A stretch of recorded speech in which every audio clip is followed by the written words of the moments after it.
आज हम thermochemistry study करने जा रहे हैं। थर्मोकेमिस्ट्री के बारे में आज हम लोग स्टडी करेंगे। हम ये जानते हैं कि कोई भी केमिकल सब्सटेंस है उसके पास एक डेफिनेट अमाउंट, एक निश्चित मात्रा में इंटरनल एनर्जी होती है और इस इंटरनल एनर्जी को हम कहते हैं केमिकल एनर्जी।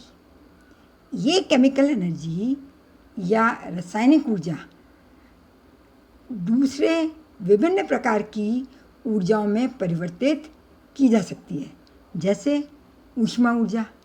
कब? जब भी कोई फिजिकल या केमिकल चेंज होता है। भौतिक या रासायनिक परिवर्तनों में पदार्थ की रासायनिक ऊर्जा को ऊष्मा ऊर्जा के रूप में परिवर्तित किया जा सकता है। ये ऊष्मा ऊर्जा के रूप में हमें प्राप्त होती है। इस ऊष्मा का अध्ययन हम करते हैं ऊष्मा रसायन या थर्मोकेमिस्ट्री में। किसी रासायनिक अभिक्रिया के परिणाम स्वरूप जो ऊष्मा उत्पन्न होती है अथवा अवशोषित होती है, उस ऊष्मा का अध्ययन हम करते हैं ऊष्मा रसायन या थर्मोकेमिस्ट्री में। Every chemical substance have definite amount of internal energy known as chemical energy. This chemical energy can be converted to other types of energy such as heat during the physical and chemical change. If the heat is evolved during the reaction, then it is exothermic, and if the heat is evolved in the reaction, it is known as endothermic reaction. यदि अभिक्रिया के परिणाम स्वरूप ऊष्मा उत्पन्न होती है तो इसे हम ऊष्माक्षेपी अभिक्रिया कहते हैं, और यदि अभिक्रिया के परिणाम स्वरूप ऊष्मा शोषित होती है, ऊष्मा का शोषण होता है, तो इसे हम ऊष्माशोषी अभिक्रिया कहते हैं। अभिक्रियाएं दो तरह की होती हैं, एक्सोथर्मिक और एंडोथर्मिक। यदि हीट इज इवॉल्व्ड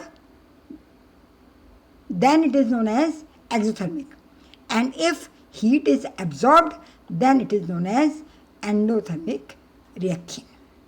तो दोनों ही प्रकार की अभिक्रियाओं में ऊष्मा में परिवर्तन होता है और इस परिवर्तन का अध्ययन थर्मोकेमिस्ट्री या ऊष्मा रसायन कहलाता है। The study of heat transfer during the chemical reaction is studied in thermochemistry. If the reaction takes place at constant volume, the word uses internal energy, and if the reaction takes place at constant pressure, then we use enthalpy. Total energy को represent करने के लिए, कुल ऊर्जा को बताने के लिए, यदि स्थिर आयतन पर अभिक्रिया हो रही है तो हम क्या काम में लेंगे? Internal energy. और यदि अभिक्रिया स्थिर दाब पर हो रही है तो हम वर्ड काम में लेंगे एंथैल्पी H। सपोज कोई सामान्य अभिक्रिया जनरल रिएक्शन है, क्या है? M1 मॉलिक्यूल A के और M2 मॉलिक्यूल B के आपस में रिएक्ट करते हैं, अभिक्रिया करते हैं और क्या बनाते हैं? N1 moles of C and N2 moles of D। C के N1 मोल और D के N2 मोल। अब यदि हम इसमें एंथैल्पी में परिवर्तन निकालें, रिएक्शन कैसे हो रही है? कांस्टेंट प्रेशर पर। जब अभिक्रिया कांस्टेंट प्रेशर पर होगी तो हम क्या देखेंगे? Enthalpy.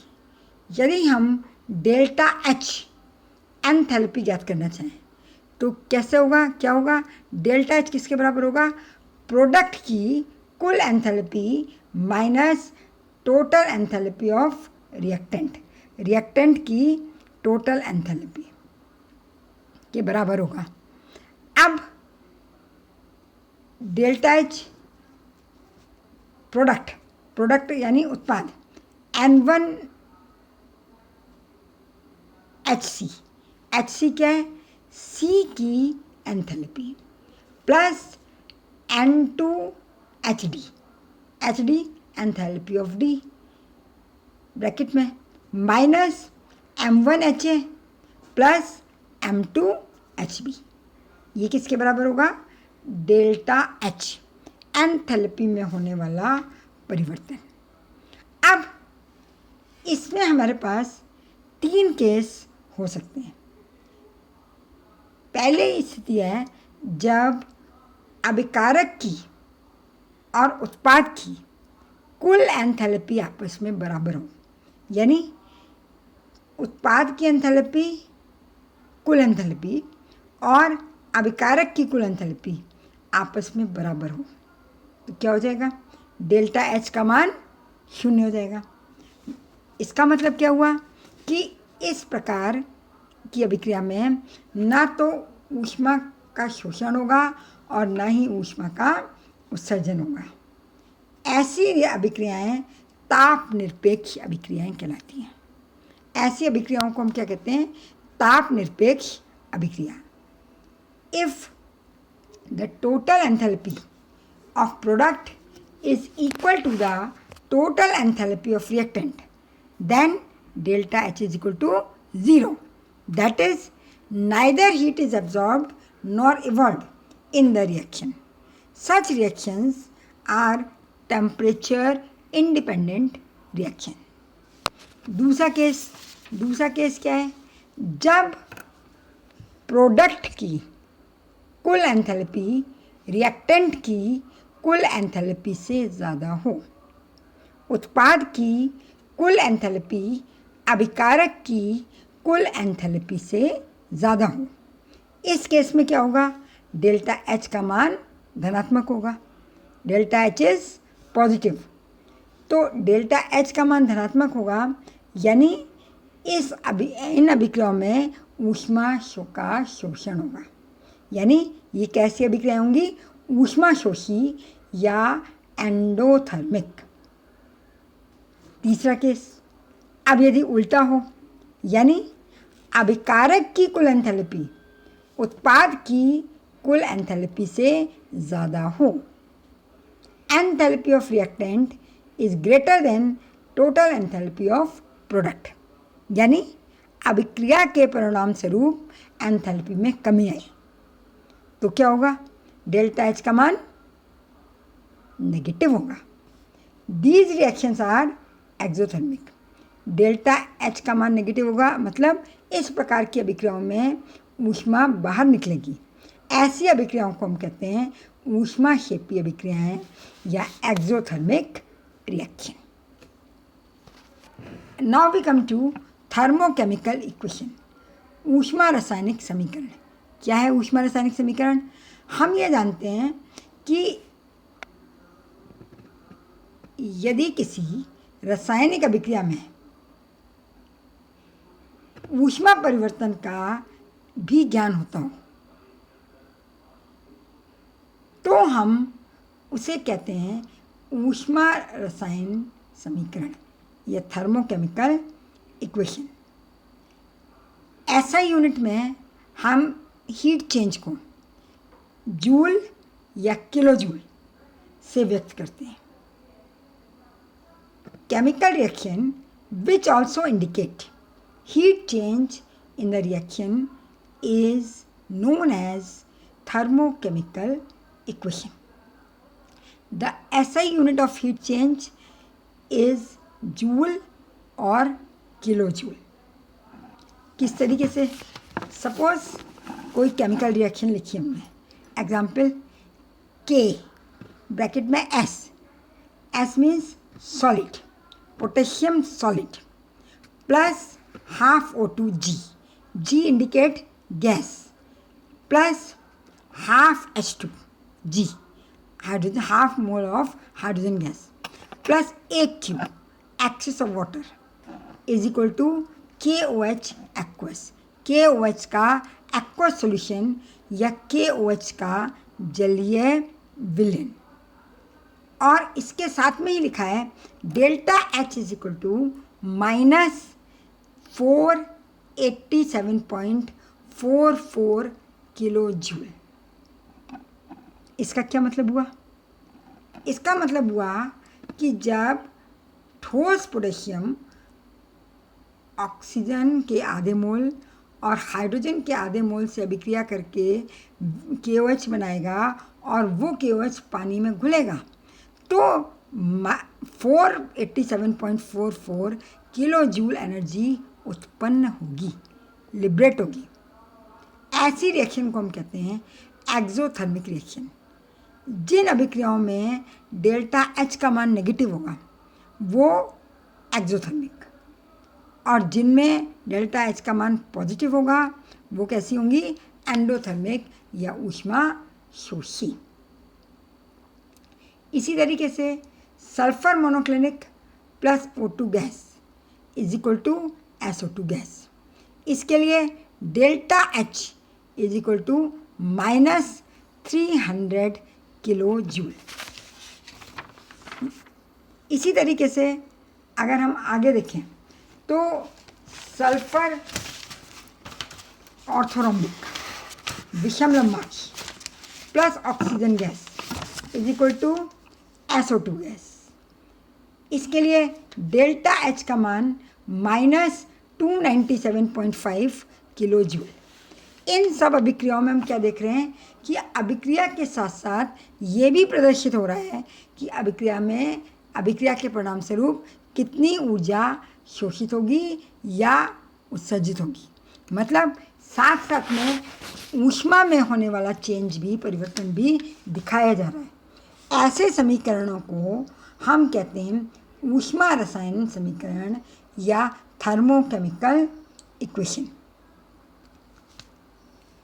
Heat of reaction depend upon temperature and pressure. Temperature is written as subscript as absolute temperature. Pressure is generally 1 atmosphere. अभिक्रिया ऊष्मा ताप और दाब पर निर्भर करती है। सामान्यतः क्या करते हैं हम? दाब एक वायुमंडलीय रखते हैं यदि गैसीय अभिकारक हैं तो, और यदि अभिकारक ठोस या द्रव अवस्था में हो तो दाब का उतना प्रभाव नहीं पड़ता है। टेम्परेचर को हम नीचे सबस्क्रिप्ट के रूप में लिखते हैं एब्सोल्यूट टेम्परेचर या केल्विन टेम्परेचर के रूप में। एक एग्जांपल देखते हैं। 1 मोल हाइड्रोजन गैस और 1 मोल हाइड्रोजन गैस और ½ मोल ऑक्सीजन गैस आपस में मिलकर H2O लिक्विड बनाती है। इसके लिए हमने लिखा delta H0 is equal to 323, delta H0 323 is equal to 285.05 kilo joule. ये क्या इंडिकेट कर रहा है? ये इंडिकेट कर रहा है कि ये अभिक्रिया एक वायुमंडलीय दाब और 323 डिग्री केल्विन तापक्रम पर हो रही है, और उस अवस्था में ऊष्मा का परिवर्तन कितना है? 285.05 kilo joule. Now heat of reaction, अभिक्रिया ऊष्मा। Heat of reaction or enthalpy of the reaction is defined as amount of heat evolved or absorbed when the moles of reactant indicated by a chemical reaction react completely at a given temperature and pressure. जब किसी रासायनिक ऊष्मा रासायनिक समीकरण द्वारा निर्दिष्ट अभिकारकों की मात्रा निश्चित ताप और दाब पर पूरी तरीके से अभिक्रिया करती है, तो उस स्थिति में उत्पन्न या अवशोषित ऊष्मा की मात्रा को अभिक्रिया ऊष्मा या अभिक्रिया की एंथैल्पी कहा जाता है। अर्थात कोई भी रिएक्शन हो रही है जो कि किस तरीके की है, कंप्लीट रिएक्शन है। बैलेंस इक्वेशन में जितनी भी अभिकारक की मात्रा है आ रही है, जितने मोल्स आ रहे हैं, वो यदि उत्पाद में बदल रहे हैं एक निश्चित ताप और दाब पर, तो अवशोषित होने वाली या उत्सर्जित होने वाली ऊष्मा की मात्रा को हम अभिक्रिया ऊष्मा या अभिक्रिया की एंथैल्पी कहते हैं। Example, 2 moles of carbon solid state में प्लस 1 मोल ऑफ गैस आपस में कंबाइन करते हैं और क्या बना रहे हैं, कार्बन डाइऑक्साइड गैस। क्योंकि ये अभिक्रिया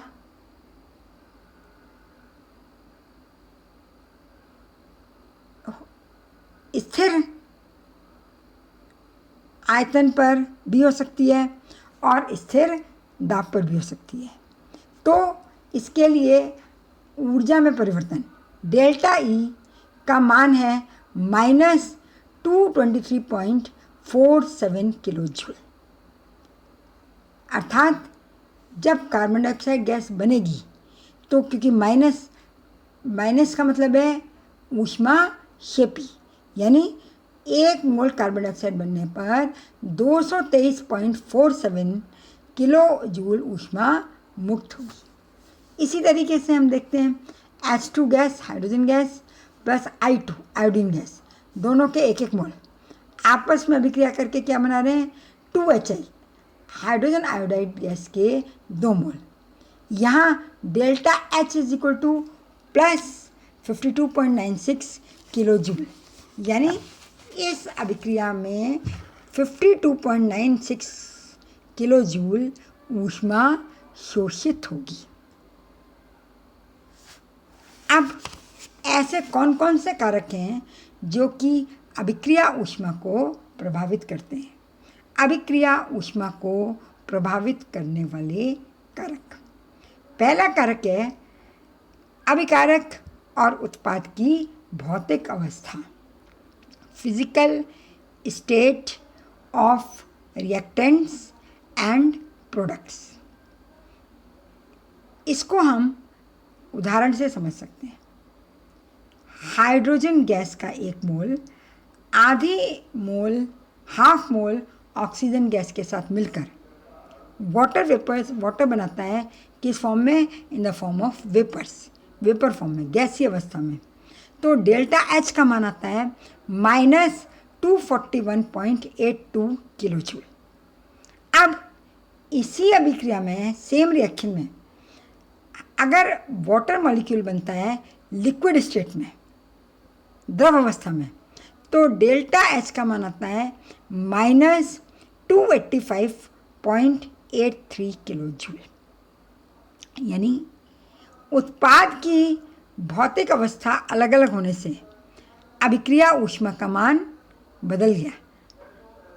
फिजिकल स्टेट अगर प्रोडक्ट की डिफरेंट है, ऊपर फर्स्ट केस में क्या है, H2O in the state gas, second state में H2O लिक्विड, तो इससे क्या हो रहा है, अभिक्रिया ऊष्मा का मान या हीट ऑफ रिएक्शन का मान चेंज हो रहा है। अब यदि हम इन दोनों इक्वेशन को ऐड कर दें,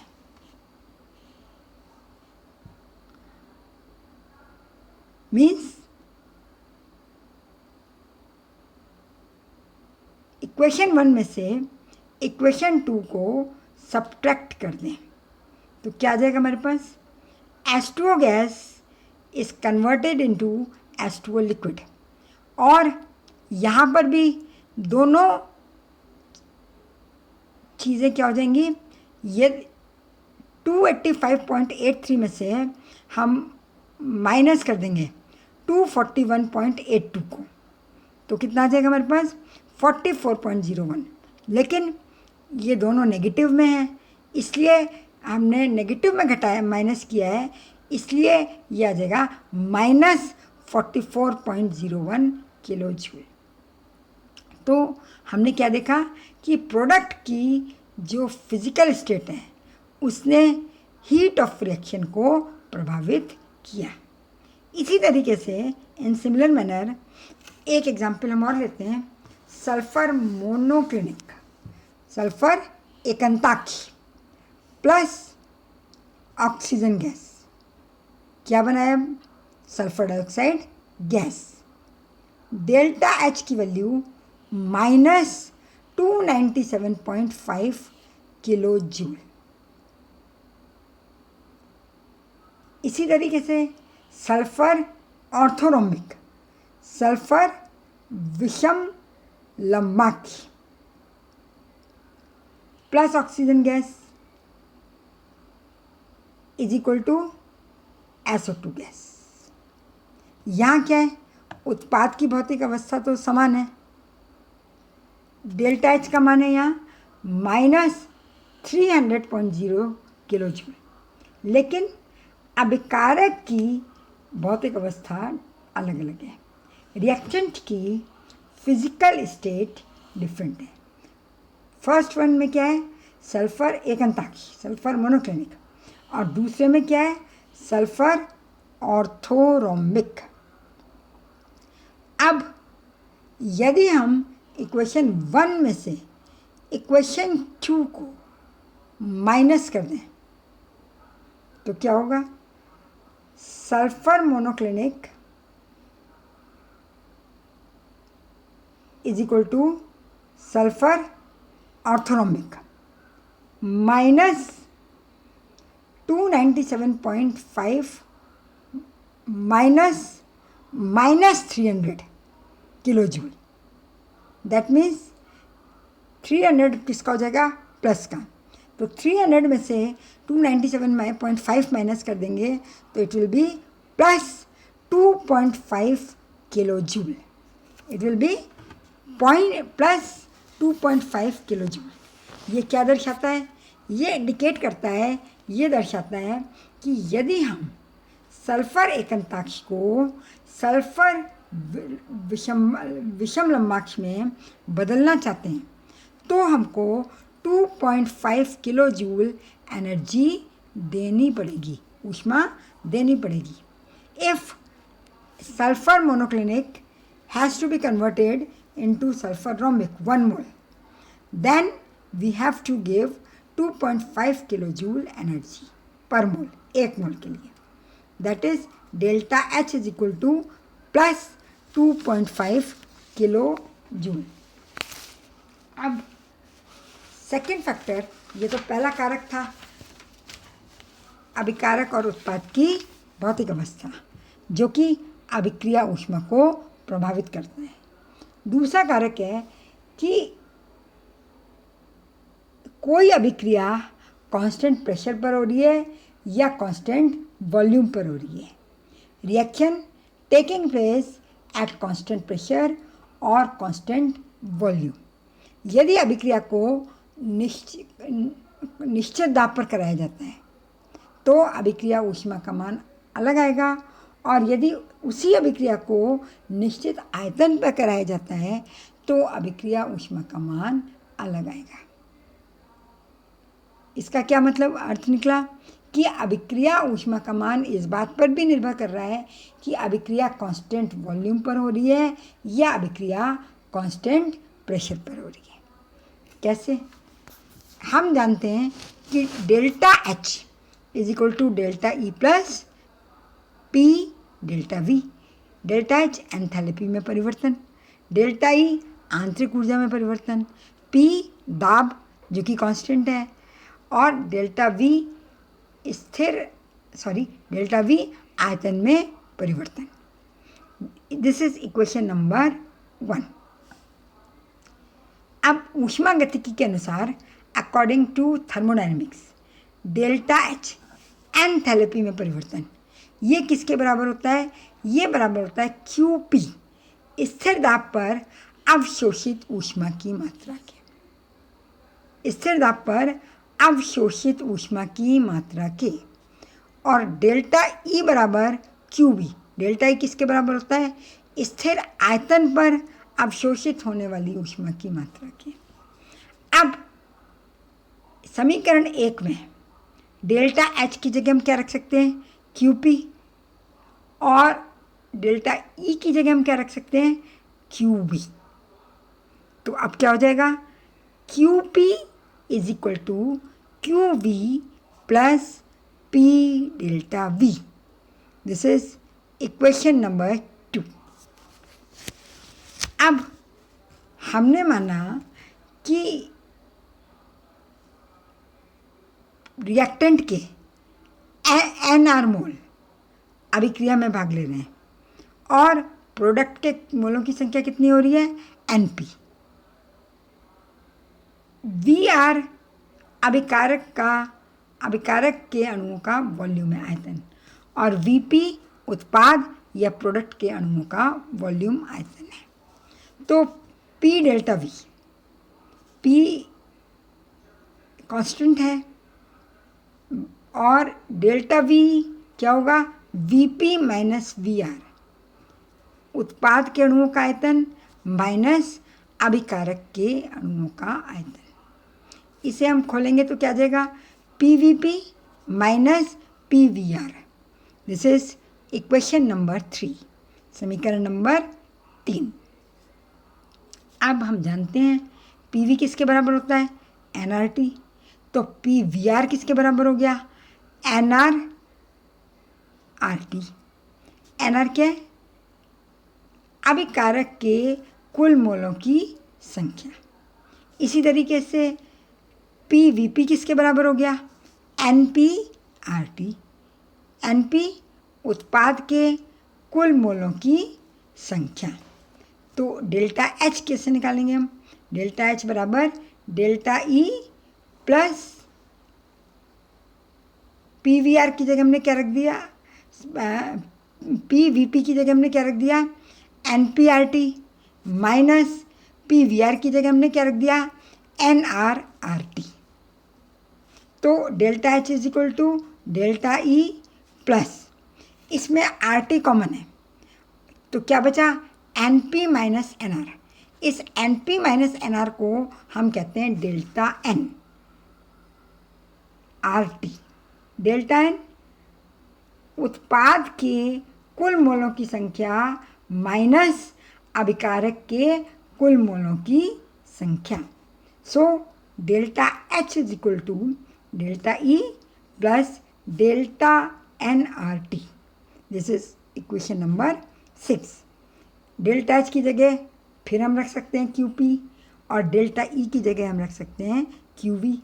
तो क्या हो गया? QP is equal to QV plus delta NRT। अब इसमें 3 कंडीशन हो सकती है हमारे पास। पहली कंडीशन है कि NP is greater than NR। उत्पाद के कुल मोलों की संख्या अभिकारक के कुल मोलों की संख्या से अधिक हो। इस केस में क्या होगा कि डेल्टा N उत्पाद माइनस अभिकारक, उत्पाद के अणु मोलों की संख्या ज़्यादा है तो ये कैसा होगा? Positive. It will be positive. तो जब डेल्टा N पॉजिटिव होगा तो delta H is greater than delta E, क्योंकि समीकरण में हम देख रहे हैं कि डेल्टा E में कुछ पॉजिटिव जोड़ा जाएगा। R और T तो पॉजिटिव है ही हैं, डेल्टा N भी पॉजिटिव है, तो डेल्टा E में कुछ ऐड करने पर डेल्टा H की वैल्यू आएगी, यानी delta H is greater than delta E। या हम कह सकते हैं QP is greater than QV। ऐसी स्थिति में स्थिर दाब पर अवशोषित ऊष्मा की मात्रा स्थिर आयतन पर अवशोषित या ऊष्मा की मात्रा से अधिक होगी। दूसरा केस, यदि NR is greater than NP, अभिकारक के कुल मोलों की संख्या उत्पाद के कुल मोलों की संख्या से अधिक है, यानी अभिकारक के मोलों की संख्या रिएक्टेंट के मोलों का नंबर ज़्यादा है, और उत्पाद जब बनता है तो नंबर ऑफ मोल्स जो हैं वो कम हो जाते हैं। तो फिर क्या होगा, NR माइनस NP पॉजिटिव होगा, लेकिन NP माइनस NR नेगेटिव होगा। हम जिसको डेल्टा N कहते हैं वो क्या होता है, NP माइनस NR ज़्यादा है, तो डेल्टा N कैसा होगा, नेगेटिव। और हम देख रहे हैं कि डेल्टा E में से कुछ माइनस करेंगे तब डेल्टा H की वैल्यू आएगी, यानी delta H is less than delta E, या हम कह सकते हैं delta E is greater than delta H, या हम कह सकते हैं QV is greater than QP, यानी स्थिर आयतन पर अवशोषित ऊष्मा की मात्रा ज़्यादा होगी किसकी तुलना में, स्थिर दाब पर अवशोषित ऊष्मा की मात्रा की। यानी इन दोनों केसों में हमने क्या देखा कि स्थिर आयतन पर अवशोषित ऊष्मा की मात्रा या स्थिर दाब पर अवशोषित ऊष्मा की मात्रा में अंतर होगा। पहले केस में QP अधिक होगी QB से, और दूसरे केस में QV अधिक होगी QP से। अब यदि हम बात करें तीसरे केस की, NP is equal to NR, यानी उत्पाद के कुल मोलों की संख्या अभिकारक के कुल मोलों की संख्या के बराबर हो, तब क्या होगा, NP minus NR is equal to 0, यानी डेल्टा N का मान 0 होगा, और जब डेल्टा N का मान 0 होगा तो delta H is equal to delta E, delta H और डेल्टा E भी आपस में बराबर होंगे, इसलिए QP और QV भी आपस में बराबर होंगे। अर्थात चाहे अभिक्रिया स्थिर आयतन पर हो रही हो, चाहे अभिक्रिया स्थिर दाब पर हो रही हो, अभिक्रिया ऊष्मा का मान समान होगा। इस तरीके से हम ये कह सकते हैं कि यदि कोई रिएक्शन ऐसी है जिसमें उत्पाद के मोलों की संख्या अभिकारक के मोलों की संख्या के बराबर है, तो ऐसी अभिक्रिया पर स्थिर दाब या स्थिर आयतन का प्रभाव नहीं पड़ेगा। लेकिन यदि अभिकारक और उत्पाद के मोलों की संख्या बराबर नहीं है तो ऐसी अभिक्रियाओं के लिए स्थिर आयतन पर होने वाली अभिक्रिया ऊष्मा और स्थिर दाब पर होने वाली अभिक्रिया ऊष्मा में अंतर होगा। If reactions are such that there is no difference in the number of moles of product and reactant, then for such reaction the value of QP and QV is same. But if it is not so, the number of moles of reactant and product are different, then the heat of reaction depend upon whether it is at constant pressure or it is at constant volume. The third factor which affect heat of reaction is concentration of reactants and product in solution. तीसरा factor जो अभिक्रिया ऊष्मा को प्रभावित करता है वो है अभिकारक और उत्पाद का विलयन में सांद्रण। ये कारक जो है वो सॉल्यूशन या विलयन के केस में लागू होता है। हम जानते हैं कि जब सॉल्यूशन बनता है तो क्या होता है, विलयन बनने पर अमाउंट ऑफ एनर्जी रिलीज होती है या एब्जॉर्ब होती है, ऊष्मा का शोषण होता है या ऊष्मा का उत्सर्जन होता है। यदि हम किसी विलायक की इतनी मात्रा में 1 मोल विलय को डिज़ोल्व करें, घोलें, कि इसमें पुनः तनुकरण करने पर, डाइल्यूशन करने पर ऊष्मा के मान में कोई परिवर्तन न हो, तो ऐसी स्थिति में जो ऊष्मा की मात्रा अवशोषित होगी या उत्सर्जित होगी उसे हम कहेंगे विलयन की ऊष्मा या हीट ऑफ सॉल्यूशन। क्या कहेंगे हम इसे? विलयन की ऊष्मा या heat of solution. The amount of energy releases और absorb when 1 mole of solute is dissolved in such excess of water so that no exchange of heat takes place on further dilution is known as heat of solution। क्या है heat of solution या विलयन की ऊष्मा? हम विलय के 1 मोल पदार्थ को जल की इतनी अधिकता में घोलें कि उसका आगे पुनः डाइल्यूशन करने पर, तनुकरण करने पर हीट में कोई परिवर्तन, ऊष्मा में कोई परिवर्तन ना हो, तो ऐसी स्थिति में जो विलयन बनेगा उस प्रक्रिया में अवशोषित या उत्सर्जित ऊष्मा की मात्रा को हम कहते हैं हीट ऑफ सॉल्यूशन। ये जो हीट ऑफ सॉल्यूशन है, हमने देखा कि ये किस पर निर्भर कर रही है? ये निर्भर करती है विलायक और विलय की मात्रा पर। यदि हम 1 मोल विलय घोलेंगे, डिज़ोल्व करेंगे, तो हीट ऑफ रिएक्शन अलग आएगी। 2 मोल घोलेंगे तो हीट ऑफ रिएक्शन की वैल्यू अलग आएगी। यानी रिएक्टेंट और प्रोडक्ट, सॉल्यूट और सॉल्वेंट के कंसंट्रेशन पर भी हीट ऑफ रिएक्शन डिपेंड करती है। Now very important factor, effect of temperature, ताप का प्रभाव।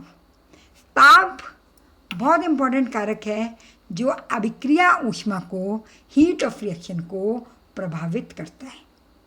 हमने माना कोई अभिक्रिया हो रही है, A is converting into B at constant pressure, constant pressure पर, तो हम क्या लिख सकते हैं? Delta H is equal to HB minus HA। Delta H किसके बराबर है? HB माइनस HA, उत्पाद की एंथैल्पी माइनस अभिकारक की एंथैल्पी। अब हम इस समीकरण नंबर 1 को ताप के सापेक्ष अवकलित करेंगे कांस्टेंट प्रेशर पर, differentiating with respect to T and at constant pressure. तो क्या आ जाएगा? डेल, पार्शियल डिफ्रेंशिएशन है, delta H upon del T at constant pressure. ये किसके बराबर आ गया आपका?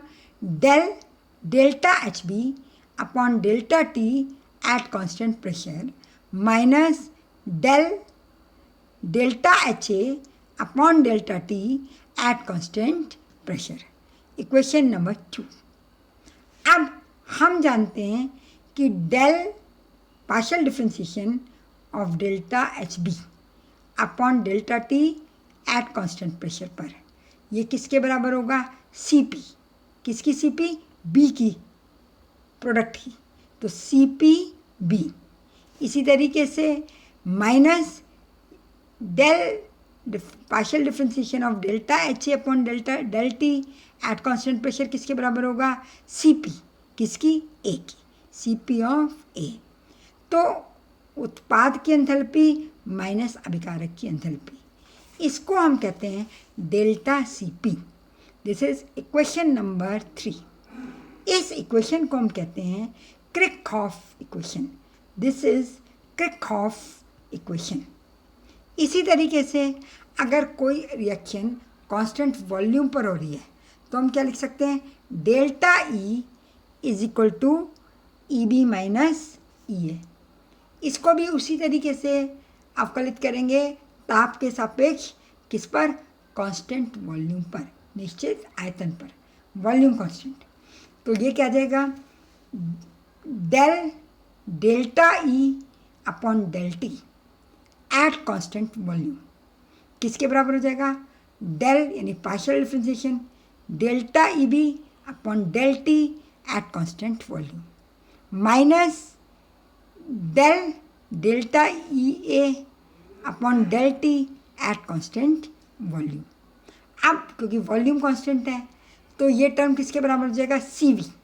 बी के लिए तो C V B minus C V A, product की ऊष्माधारिता माइनस अभिकारक की ऊष्माधारिता किसके बराबर हो जाएगा, डेल्टा सी वी. तो हम क्या कह सकते हैं, partial differentiation of delta E with respect to delta T at constant volume is equal to delta C we.